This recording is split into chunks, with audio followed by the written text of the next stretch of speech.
4 tahun sudah, Jejak Cinta Kasih setia menampilkan berbagai kisah relawan Yayasan Buddha Seci yang menginspirasi dan memberikan motivasi. Di balik tayangan dari kisah relawan, ada sekelompok tim Dai TV yang kreatif dalam menampilkan kisah inspiratif mereka. Dan dalam episode kali ini, kami akan mengajak Anda melihat kisah tim kreatif atau wartawan Dai TV yang membuat tayangan dan cerita relawan yang menarik bagi Anda. Mereka adalah Donna Puspita, Aprisani, dan Sera Mirsa. Bagaimana tanggapan mereka dengan program Jejak Cinta Kasih yang selama ini mereka buat? Kalau menurut saya JCK itu program yang komplit ya tentang kerelawanan, karena nggak berbicara tentang kerelawanan sajinya aja, tapi juga berbicara kehidupan rumah tangganya, pekerjaannya, gimana bagi waktu dengan kehidupan seci dan kehidupan rumah tangganya, dan satu lagi di mana reporter bisa interaksi langsung sama narasumbernya. Maksudnya ketika kita berinteraksi dengan narasumbernya, relawannya, kita tahu hal-hal yang mungkin kita nggak bisa dapatkan ketika wawancara formal gitu, wawancara dia di rumah ataupun di tempat tertentu yang formal gitu. Tapi kita bisa dapat sisi-sisi lain ketika kita berinteraksi langsung sama relawannya. Kenapa aku bisa bilang istimewa? Karena selain aku liputan tentang relawan, tentang kegiatan mereka, dia miskin, dia nggak punya uang, dia keluarganya mungkin berantakan, keluarganya hancur, tapi dia ngajarin kita pada saat dia menceritakan kisah keluarganya, kita jadi belajar, oh ternyata masalah yang kita punya saat ini tuh ternyata semua orang ngalamin, termasuk relawan ini juga, dan dari dia kita belajar gimana caranya untuk tetap bertahan, gimana caranya untuk tetap berusaha dan mau berusaha untuk menjadi yang lebih baik. Sebetulnya kalau secara teknis, secara memang kontennya, JCK itu tentang kisah inspiratif dari relawan Seci. Tapi sebagai saya sendiri, reporternya, merasa bukan hanya sebuah program, tapi saya belajar di dalamnya.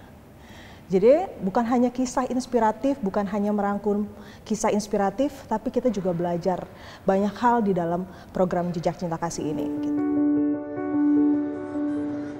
Semangat dan nilai moral dari program Jejak Cinta Kasih tidak hanya disajikan untuk memberikan pelajaran positif bagi para pemirsa.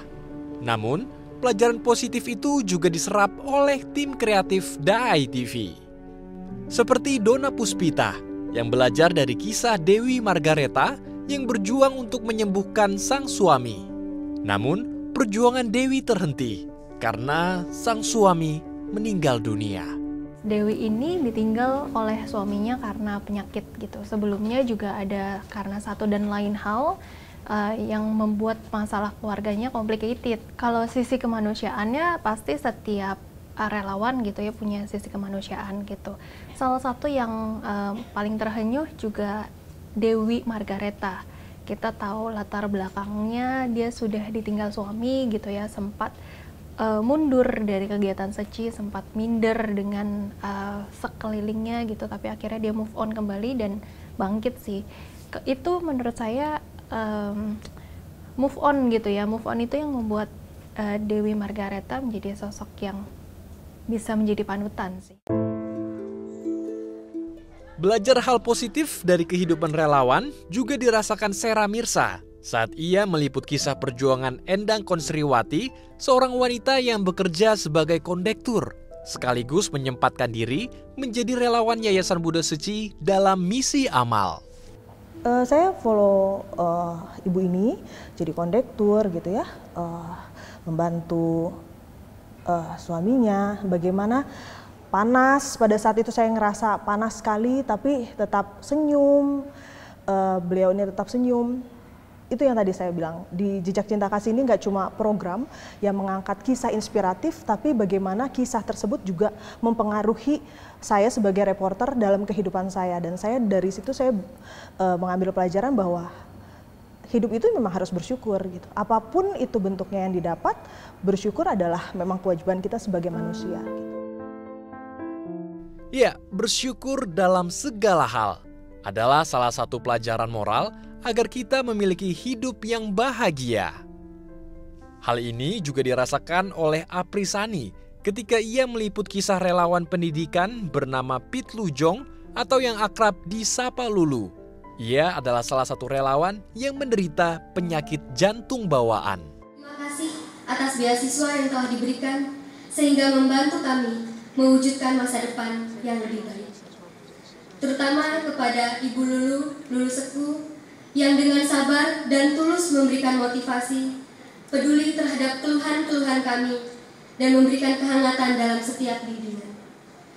Kami tidak bisa membalas semua kebaikan tersebut, namun kami akan membalasnya dengan doa yang tulus. Sebenarnya simple sih, karena dia ini kan bakti amal ya, dia mendampingi anak-anak wisuda. Tapi percaya nggak percaya, kalau kamu punya kebaikan, orang itu pasti akan bisa nilai dan merasakan sendiri. Jadi dia mendampingi salah satu anak asuhnya dia yang wisuda.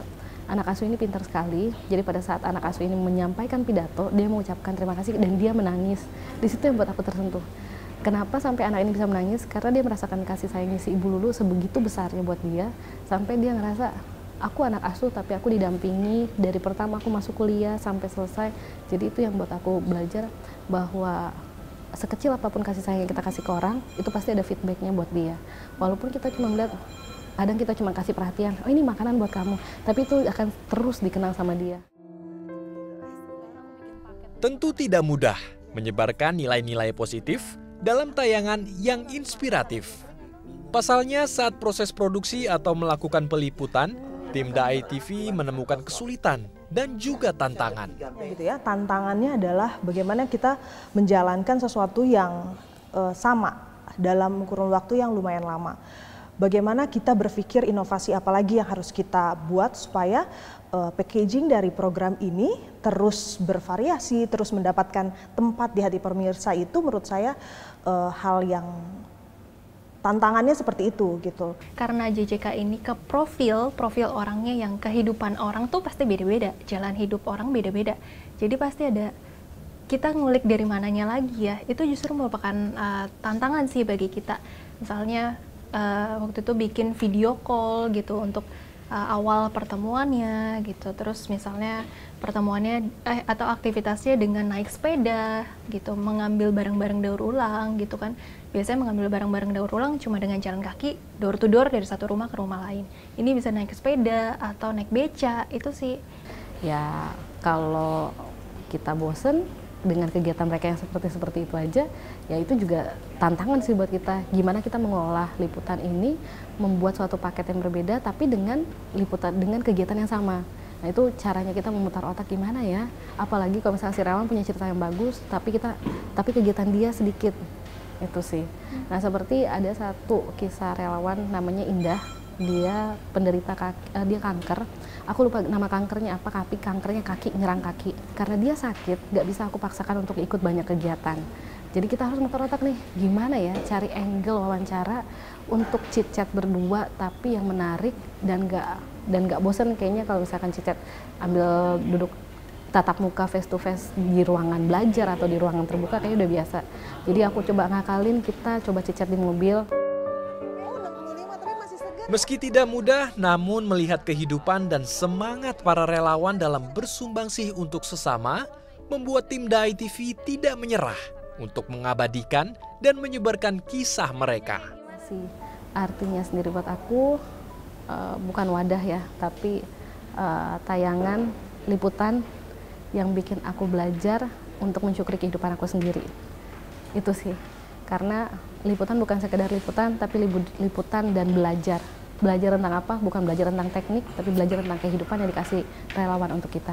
Yang saya rasakan ya selama menjadi reporter di JJK ini, kalau menjadi reporter di JJK tidak hanya menjadi reporter saja, kita bisa menjadi berbagai peran.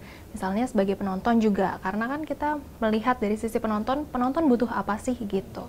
Melihat dari sisi kitanya dengan relawan juga, kita harus menjadi temannya dia agar relawan juga nyaman bercerita sama kita. Sama satu lagi tentunya sebagai jurnalis gitu, karena kita harus melihat mana sisi yang positif, mana yang boleh ditampilkan di televisi, mana yang layak, mana yang tidak. Para tokoh inspiratif nih ya, relawan itu menurut saya memang luar biasa, banyak sisi yang sebetulnya kita bisa belajar dari para seku sepo, Sesyong Sucie gitu. Terima kasih sudah menghiasi perjalanan Jejak Cinta Kasih sampai tahun ini. Mungkin programnya bisa selesai, kita proses kerjanya bisa selesai, tapi kisah inspiratifnya saya rasa akan terus diingat sama masyarakat. Kenapa? Karena hal-hal yang baik itu memang harus disebarkan. Karena hal-hal yang baik itu memang harus direkam supaya tidak hilang begitu saja dan bisa menjadi contoh untuk banyak orang di kemudian hari.